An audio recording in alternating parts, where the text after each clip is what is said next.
Minggu yang berat. Syukur Anda bisa melewatinya. Saya sedikit terkejut Anda masih di sini. Jujur saja. Tim baseball dan tim sepak bola favorit saya kalah. Lalu ada pemilihan presiden. Seperti kiamat sudah dekat. Rasanya kita tidak punya banyak waktu. Alkitab berkata, setiap hari, setiap momen itu menuju apa yang ada di depan. 2 Petrus berkata, hari Tuhan akan tiba seperti pencuri. Langit akan lenyap dengan gemuruh. Di hari itu, unsur-unsur dunia akan hangus dalam nyala api, bumi dan segala yang ada akan hilang lenyap. Harinya akan tiba. Saat Yesus kembali, Yesus akan datang dan Dia akan berkata, cukup. Sudah cukup semua ini, ya kan? Sudah cukup politik, sudah cukup pemilu, sudah cukup janji-janji palsu, sudah cukup siaran berita. Cukup siaran berita, aku datang, sudah cukup. Sudah cukup siaran berita, cukup rasisme, kekacauan, sudah cukup pemerintah yang ada di dunia. Alkitab berkata saat itu pribadi yang duduk di tahta akan kembali dan berkata, aku membuat segala sesuatunya baru.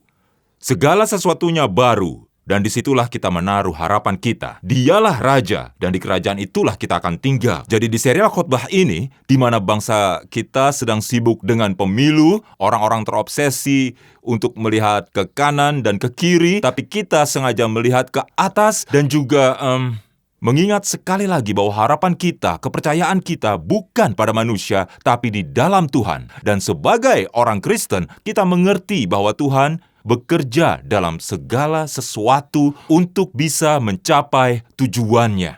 Hal baik dan hal buruk diambilnya, kemudian dirajutnya, lalu dibentuknya untuk masa ini di mana sang Raja akan kembali.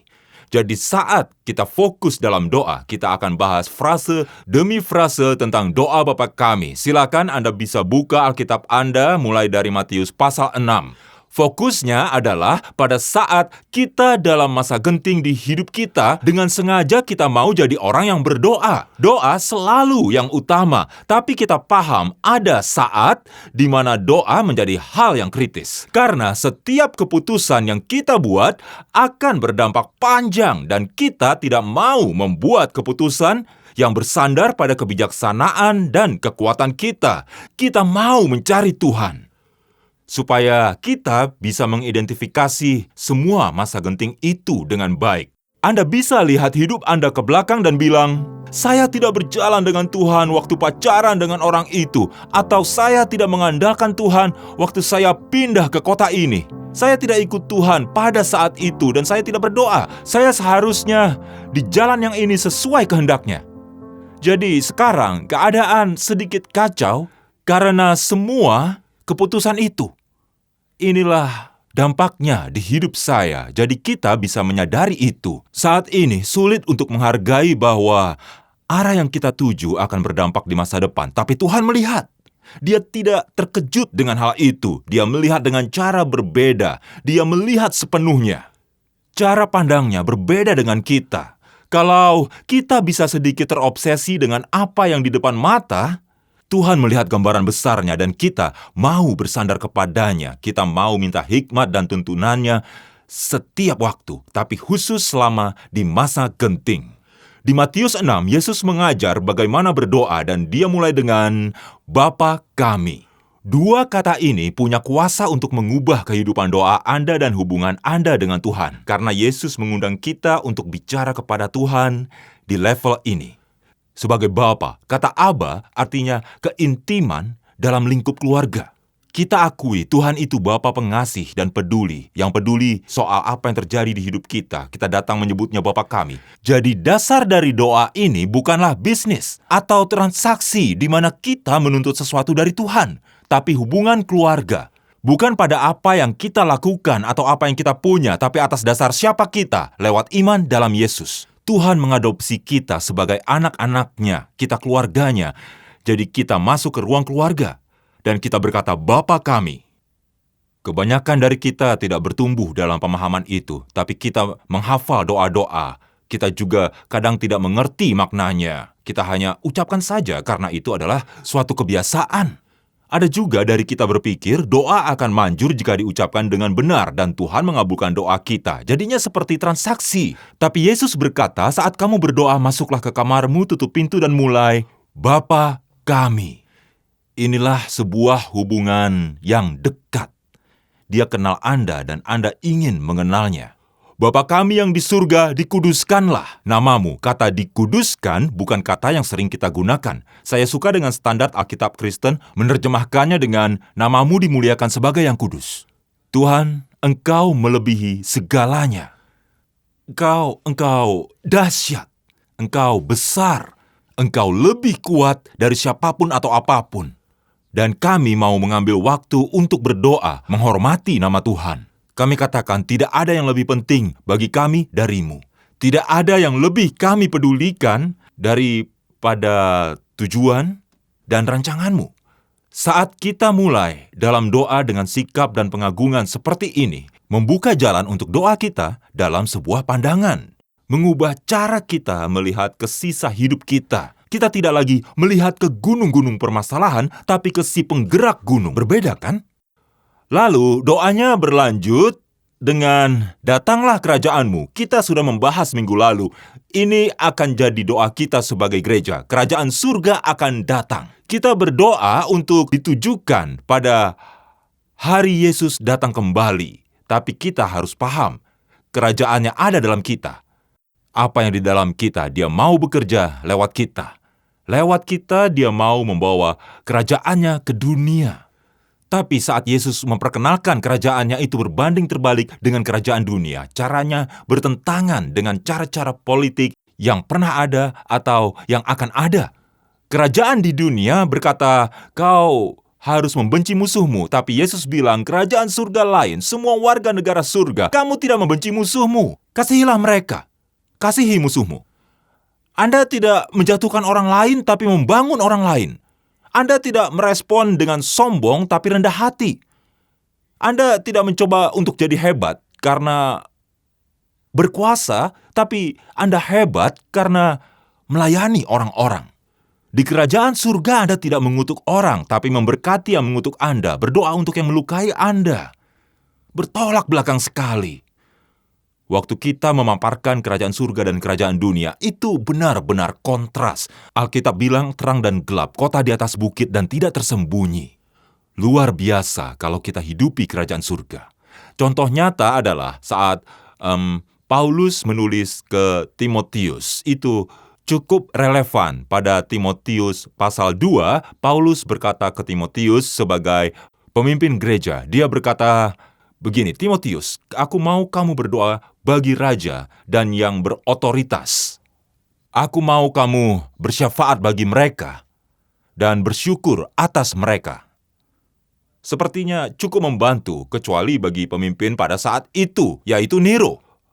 Penganiaya orang Kristen dan memerintah dengan kejam. Paulus bilang jangan lupa berdoa untuk dia. Kamu pasti tidak mau untuk melawan dia, iya kan? Kamu pasti tidak suka dengannya, tidak peduli dengan jiwanya. Tapi aku mau kamu bersyafaat atas dia.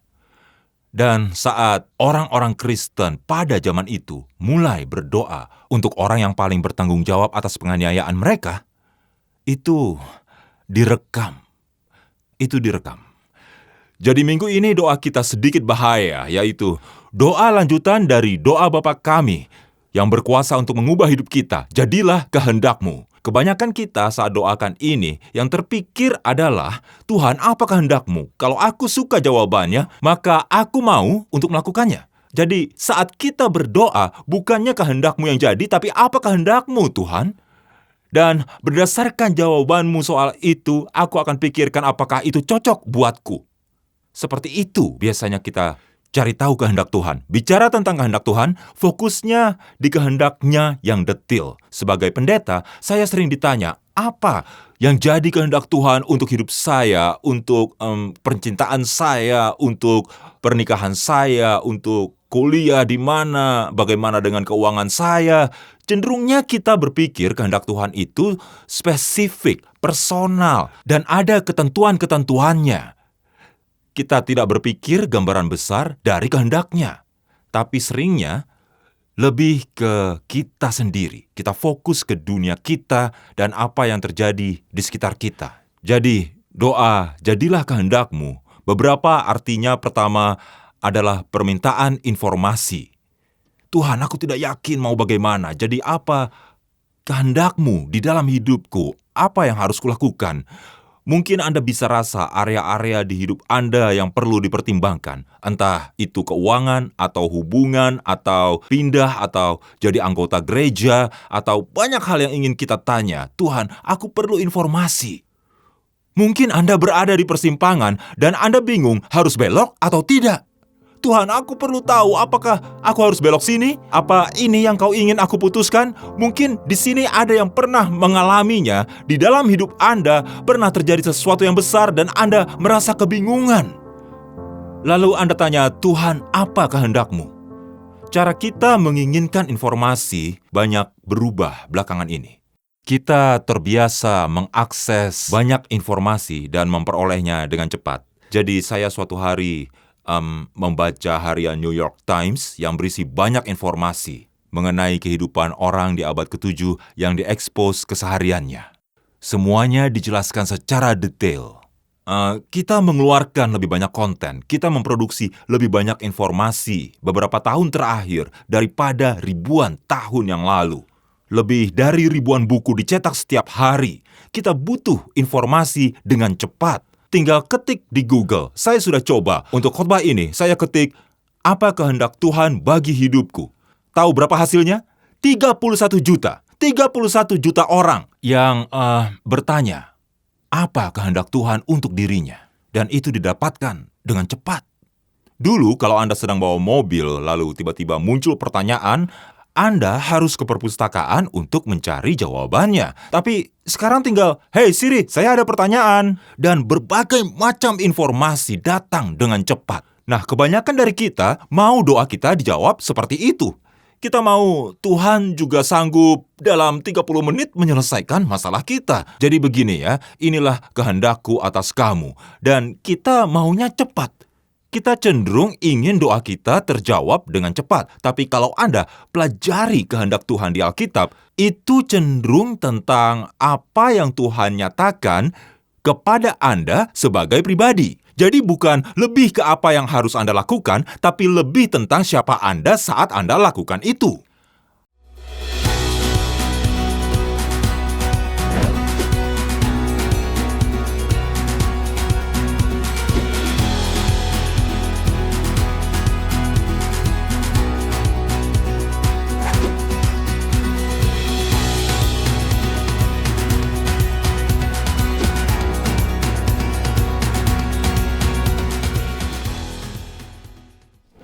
Alkitab bicara tentang mengungkapkan kehendak Tuhan. Dia berkata, inilah yang aku kehendaki bagimu. Dan pertanyaannya menjadi, apakah aku lebih fokus dengan kehendak Tuhan yang spesifik ini daripada pengungkapannya? Ada beberapa hal untuk dipikirkan. Semakin Anda berkomitmen pada kehendak Tuhan yang dinyatakan, maka semakin Anda bisa mempertimbangkan kehendak spesifiknya di dalam hidup Anda. Semakin Anda berjalan dalam kehendak Tuhan, semakin besar kemungkinannya Anda akan berjalan dengan tepat ke depan untuk apapun itu di dalam hidup Anda. Tapi, jika Anda menolak kehendak Tuhan, akan sulit untuk mengetahui apakah Anda berjalan dalam kehendak Tuhan dengan jelas. Jadi, apa kehendak Tuhan yang dinyatakan? Salah satu hasratnya supaya Anda mendoakan musuh Anda. Kita sering terobsesi dengan kehendak Tuhan yang spesifik dan Tuhan jawab, bagaimana dengan itu? Sudah Anda doakan musuh Anda? Bagaimana? Sudah? Sudah taat dengan kehendakku? Karena kalau tidak mau untuk melakukan itu, maka kita perlu bicara. Nah, Alkitab berkata, itulah kehendaknya bagimu, yang dinyatakan untuk bersukacita senantiasa. Anda belajar untuk bersyukur, belajar untuk berterima kasih, apapun yang terjadi dalam hidup, Anda bisa bersyukur atas kedaulatan Tuhan, atas kesetiaan Tuhan. Itu kehendak yang dinyatakannya. Alkitab berkata, yang dikehendakinya adalah menjauhi perzinahan. Tuhan menyatakan kehendaknya di area yang beda. Dan jika Anda tidak sadar tentang hal itu. Anda tidak berusaha untuk mencegahnya, tapi Anda berjalan pada dosa zina. Mungkin Anda melakukannya secara sadar atau tidak sadar, tapi Anda tetap melakukannya. Dan jika begitu, maka Anda sedang membelakangi kehendak Tuhan. Jadi Anda jangan heran kalau Anda akan sulit untuk membedakan kehendaknya yang spesifik pada area kehidupan kudus Anda. Tuhan berkata dengan jelas kehendaknya supaya kita menjadi bagian dari gerejanya. Bukan gereja secara fisik, tapi keluarga Tuhan. Di Ibrani dikatakan, jangan kita menjauhkan diri dari pertemuan ibadah kita, mendorong satu sama lain. Kita tidak sendirian di perjalanan ini. Sering muncul di perjanjian baru. Itulah kehendak Allah bagimu sebagai anak-anaknya berbagi hidup dengan saudara-saudaramu. Kalau Anda tidak berjalan di situ, tentu sulit untuk mendengar kehendak Allah karena salah satu cara Dia menyampaikan itu adalah lewat orang-orang di sekitar Anda. Jika Anda tidak berbagi perjalanan dengan siapapun, akan sulit untuk melihat kehendak Tuhan yang spesifik. Di finansial, kehendak Tuhan adalah Anda memberi dengan murah hati kepada yang membutuhkan. Tapi jika Anda tidak taat kepada kehendak Tuhan, jangan harap Anda akan bisa mempertimbangkan yang menjadi kehendaknya di keuangan Anda, baik itu di dalam investasi atau apapun. Jika Anda tidak taat kepada kehendaknya, akan sulit untuk mengetahui apakah itu kehendaknya atau bukan. Kedua, pahamilah, kehendak spesifik Tuhan bagi Anda tidak akan bertentangan dengan kehendak yang Dia nyatakan. Tidak. Jadi Tuhan tidak akan minta Anda ke kiri jika Alkitab berkata ke kanan. Anda bisa saja periksa dengan merasakan apakah kehendak Tuhan bertentangan dengan apa yang tertulis di dalam Alkitab. Itu tidak berubah. Ada pengajaran sesat di luar sana yang jadi populer di gereja-gereja yang disebut teologi progresif, yaitu Anda mencoba untuk menerjemahkan firman Tuhan lewat pandangan budaya. Mereka bilang demikian firman Tuhan, tapi di waktu dan tempat yang berbeda. Itu bukan yang sebenarnya Tuhan mau sampaikan. Lalu kita mulai comot apa kata Tuhan, kita coba ambil apa kehendak yang Tuhan sudah sampaikan, dan kita coba bentuk ulang supaya lebih mudah, lebih nyaman bagi kita, sesuai zaman dan tempat kita hidup. Tapi kehendak spesifiknya tidak akan pernah melanggar kehendak yang dinyatakannya. Ketiga, kehendak spesifik Tuhan atas hidup Anda bisa dalam pilihan. Ada banyak kebebasan saat kita mempelajari ini. Seperti kadang kita terperangkap dalam ketakutan. Tuhan, aku bingung kiri, kanan, atau berhenti. Dan Tuhan bilang, ya, pilihlah. Silakan, karena jalan apapun yang kamu pilih, selama kamu menghormatiku dalam prosesnya, aku akan memakainya untuk mencapai tujuanku di dalammu. Dan memakainya untuk kebaikan dirimu. Jadi selama kamu menghormatiku, ada kebebasan. Terkadang itu tidak sesulit yang kita bayangkan. Kadang Tuhan hanya bilang, silakan pilih.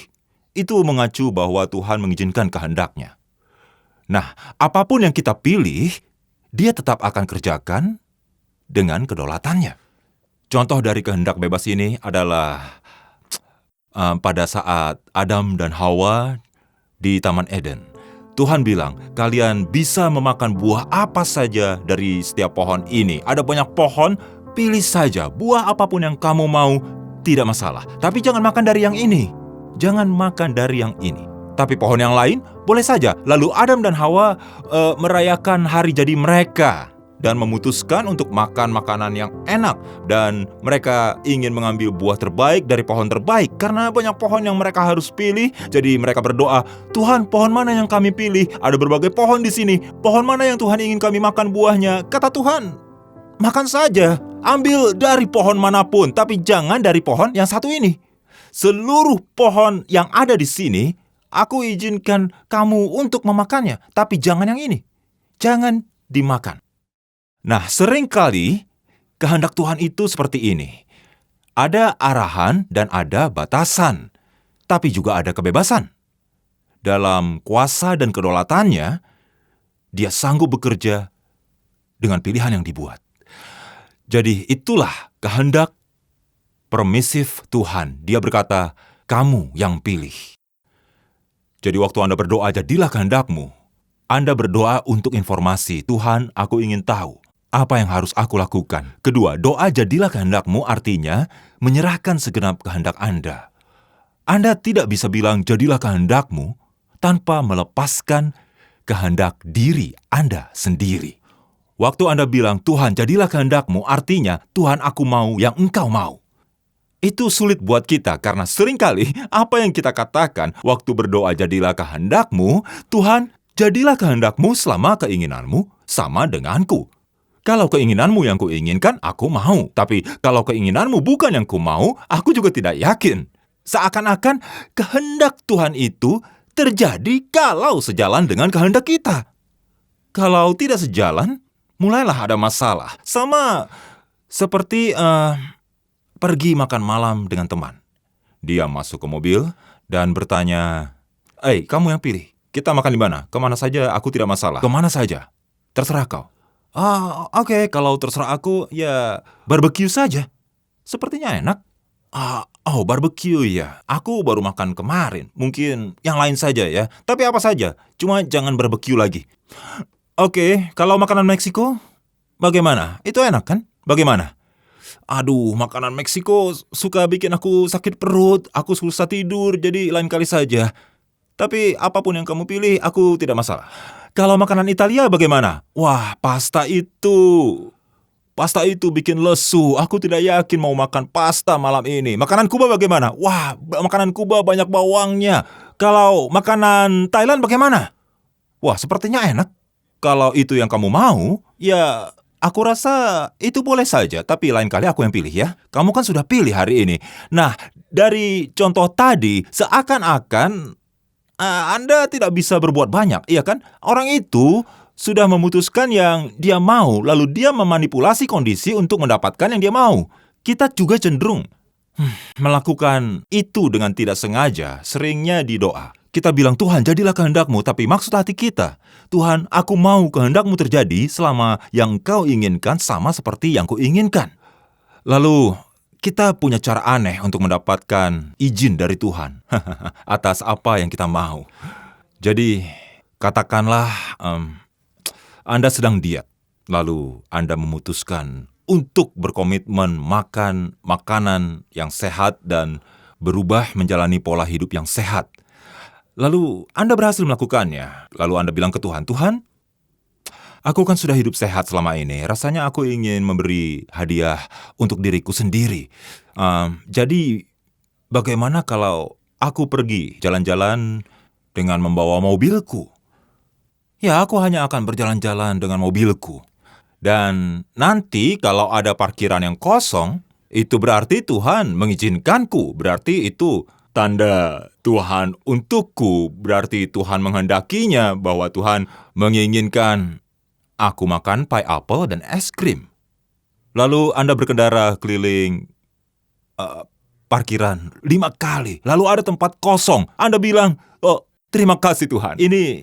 Ini pasti tanda dari Tuhan untukku. Jadi, Anda mulai melakukan cara-cara supaya Tuhan berkenan atas apa yang Anda lakukan. Teman saya beberapa tahun lalu mau mengajak seorang wanita berkencan, tapi dia bukan orang Kristen. Teman saya berdoa dan sharing ke beberapa pria Kristen tentang ini. Mereka bilang itu bukanlah ide yang bagus. Mereka bilang hubungan itu bisa membuat teman saya ini tidak memiliki hubungan yang dalam dengan Yesus. Lalu saya dengar dia berubah pikiran.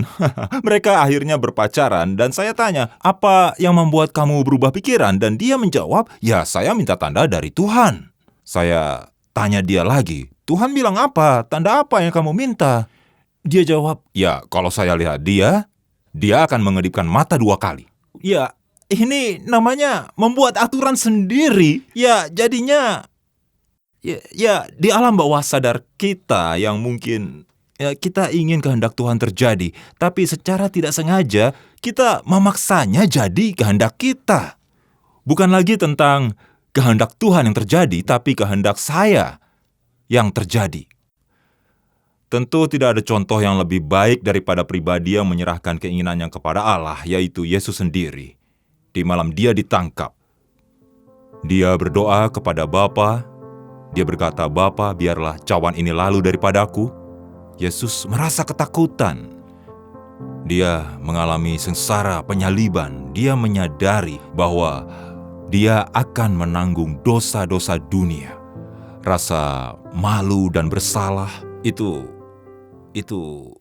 terasa lebih buruk daripada sakit jasmani yang kita alami. Itu semua Yesus yang tanggung. Jadi dia menderita karena ini semua. Alkitab menulis, Yesus menderita sampai berkeringat darah. Ada kondisi medis yang menjelaskan saat pembuluh darah di dahi pecah karena tekanan yang besar.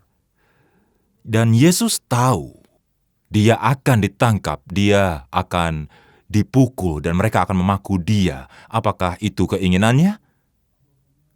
Apakah itu yang Yesus nantikan? Apakah dia merasa harus lakukan itu? Tidak. Dia berdoa di Lukas 22 ayat 42. Ya Bapakku, jikalau engkau mau, ambillah cawan ini daripadaku, tetapi bukanlah kehendakku, tapi kehendak-Mu yang terjadi. Jadi, di taman ini, Yesus datang kepada Tuhan. Dia memanggil Bapa, Bapa kita. Dan dia berdoa, kehendak-Mu yang terjadi. Bukan kehendakku, tapi kehendak-Mu. Doa seperti ini adalah komitmen tanpa syarat. Alasan kenapa doa ini berbahaya, karena Anda jawab ya sebelum tahu pertanyaannya. Benar? Anda setuju sebelum baca kontrak. Anda bilang ya ke Tuhan dan tanya apa yang harus dilakukan. Anda tidak tanya apa kehendak Tuhan karena Anda tidak tahu apa kehendak Tuhan. Anda hanya lakukan apa yang Tuhan mau. Doa yang berbahaya. Ada teman yang sering makan siang dengan saya. Dia suka melakukan hal yang gila. Kalau dia memesan makanan, dia tidak pernah buka menu. Dia bilang ke penyajinya, Anda yang pesankan. Apa saja yang menurut Anda enak, itu yang saya makan. Itu aneh menurut saya. Kalau saya lebih baik bilang ke penyajinya, apa yang bisa Anda rekomendasikan. Anda pasti tahu makanan apa yang enak di sini. Enaknya saya pesan apa? Saya terbuka, saya bisa saja pesan makanan yang lain, tapi saya juga tertarik dengar sarannya. Tidak masalah, saya sering begitu, tapi saya tetap lihat menu. Kalau seperti teman saya tadi yang bilang, terserah, apa saja yang Anda pesan saya akan makan. Itu sedikit gila ya. Tapi gambaran doa seperti itu juga. Anda berkata kepada Tuhan, jadilah kehendak-Mu. Apa yang Tuhan mau, aku juga. Kenapa doa itu berbahaya? Karena kehendak Tuhan bukan yang Anda mau. Kalau sekarang Anda berhubungan dengan Tuhan dan Dia suka dengan apa yang Anda suka, dan Anda suka dengan apa yang Anda yakini, dan Anda nyaman dengan di mana Tuhan menaruh Anda sekarang, kondisi Anda nyaman, Anda tidak merasa tertekan, mungkin Anda perlu bertanya, apakah doa saya sesuai kehendak saya atau kehendak Tuhan? Karena kadang rencana Tuhan tidak serasi dengan Anda. Saya jamin waktunya Tuhan tidak sejalan dengan waktu Anda.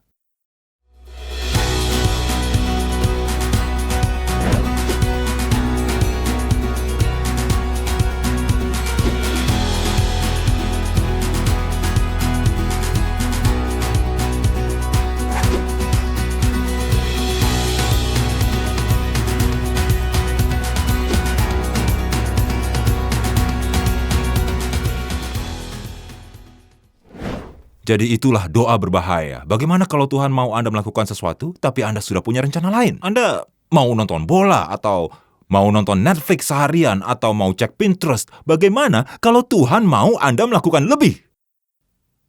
Lalu Anda berkata, jadilah kehendak-Mu, memahami bahwa kehendaknya berbeda dengan kehendak Anda. Hidup Anda akan kacau. Saya akan beri contoh pasangan pensiunan yang sudah merencanakan masa tua mereka. Mereka tahu apa yang mereka mau lakukan. Mereka memiliki rumah di dua kota yang berbeda. Itu kemauan mereka.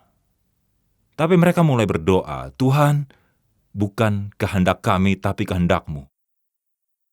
Lalu mereka menghabiskan masa tua mereka di Asia Tenggara sebagai misionaris. Saya tidak bilang kalau memiliki dua rumah itu bukan kehendak Bapa. Tidak, saya tidak bilang begitu.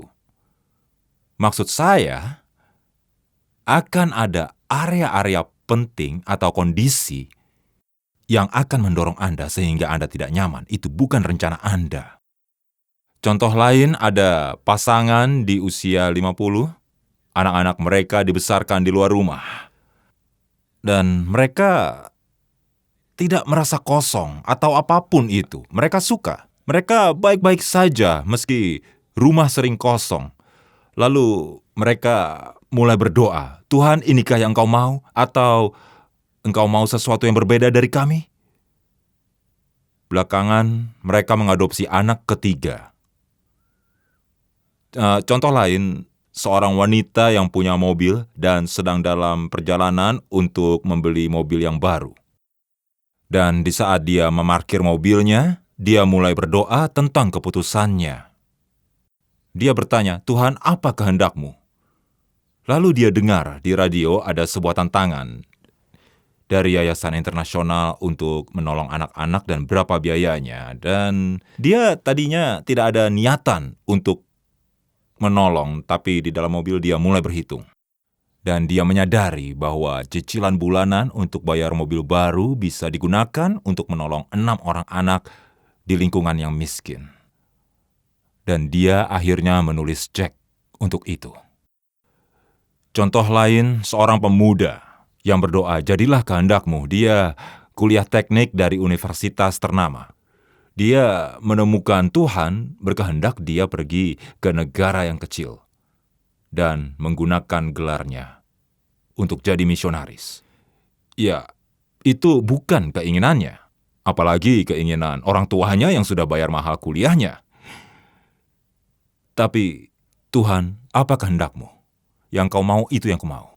Ada juga pasangan suami istri yang berjuang dengan kemandulan selama 6 tahun ini. Mereka berdoa lebih dari 6 tahun. Menyakitkan bagi mereka berdoa kepada Tuhan supaya diizinkan untuk punya anak.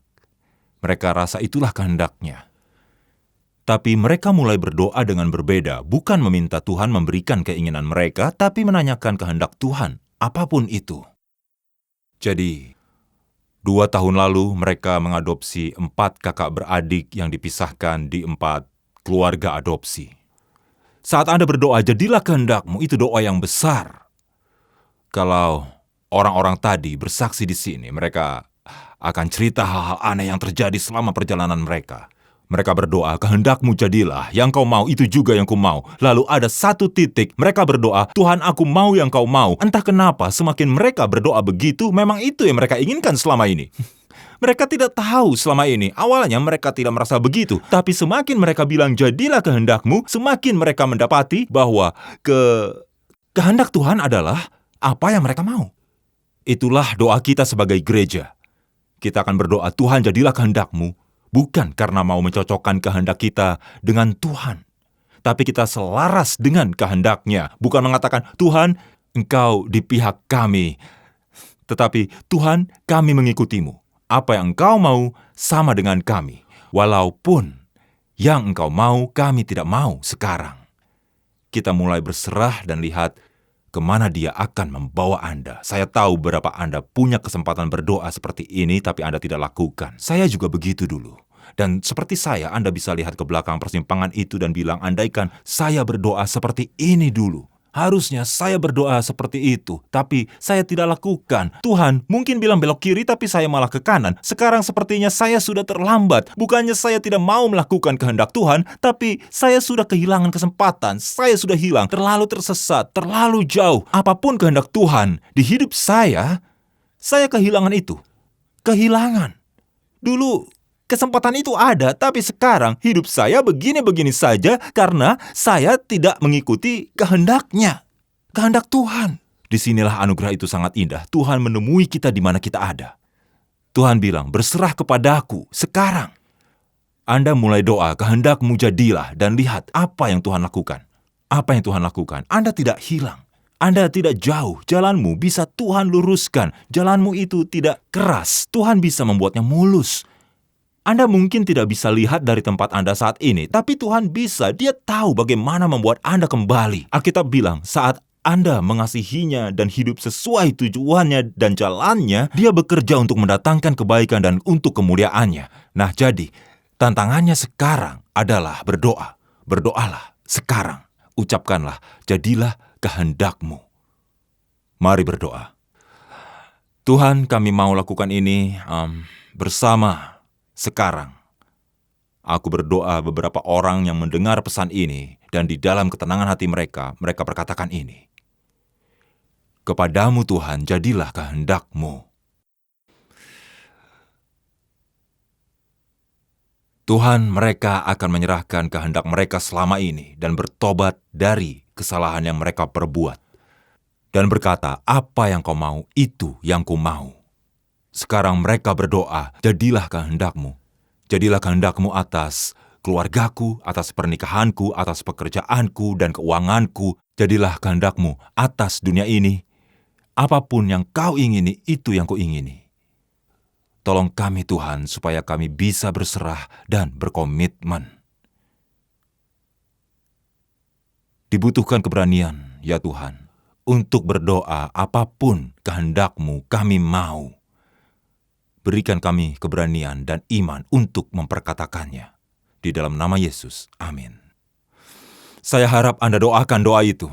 Saya harap Anda mulai mendoakannya. 4 kata, tapi berkuasa mengubah hidup Anda. Katakan, Tuhan, jadilah kehendak-Mu. Satu hal yang saya tahu bahwa kehendak Tuhan bagi kita adalah mengakui dosa kita. Untuk merdeka dari rasa malu dan kesalahan. Bukan kehendaknya Anda hidup di dalamnya.